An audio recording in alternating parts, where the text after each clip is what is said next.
अब शायद तुम्हारे समझ में आ जाए कि मैं हर बार क्यों बोलता हूं कि एल्बो के पास से कभी भी सपोर्ट नहीं देना चाहिए। देख रहे हो, हाथ टूट गया।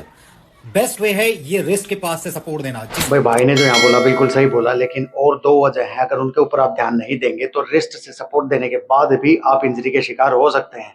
और दोनों पार्टी, एक्सरसाइज करने वाला और सपोर्ट देने वाला, दोनों पार्टी में से कोई भी इंजरी का शिकार हो सकता है अगर इन दो बातों पे ध्यान नहीं दिया तो भाई यहाँ पे ज्यादा डिटेल में जाने की जरूरत नहीं है। दो छोटी छोटी बातें हैं जिनको मैं बताऊंगा तो आप लोग समझ ही जाएंगे। तो चलिए वीडियो शुरू करते हैं। सबसे पहली बात तो ये कि हो सकता है पीछे सपोर्ट देने वाला ट्रेनर ना हो, वो भी आपका दोस्ती हो और उसने भी आपके साथ ही जिम शुरू किया है, तो दोनों की ही जो कॉमन सेंस है वो एक जैसी हो, एक्सरसाइजेज में नॉलेज जो है वो एक जैसी हो।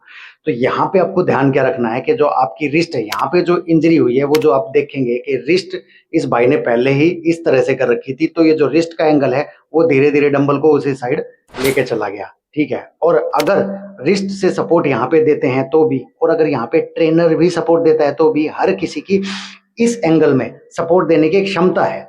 उस क्षमता से अगर ज्यादा वेट होगा तो वो भी टॉलरेट नहीं कर पाएगा, जिसकी वजह से वो वेट जब पीछे की तरफ आएगा तो उसके भी शोल्डर इंजर्ड हो सकते हैं, जब एकदम से वो वेट उसके कंधों पे आएगा इस डायरेक्शन में ना।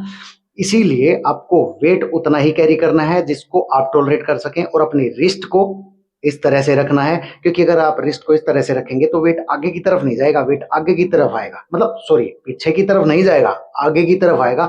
और अगर आगे की तरफ आता है तो वेट नीचे गिर जाएगा। कोई नहीं, इतना तो रेंज ऑफ मोशन बॉडी का होता ही है। तो बस इतनी सी बातों का आपको ध्यान रखना है। उसके बाद सिर्फ एक ही बात रह जाती है मेरे पास बताने के लिए कि भैया मानो तभी जब सीख लगे, नहीं वही करो जो ठीक लगे। Thank you so much guys.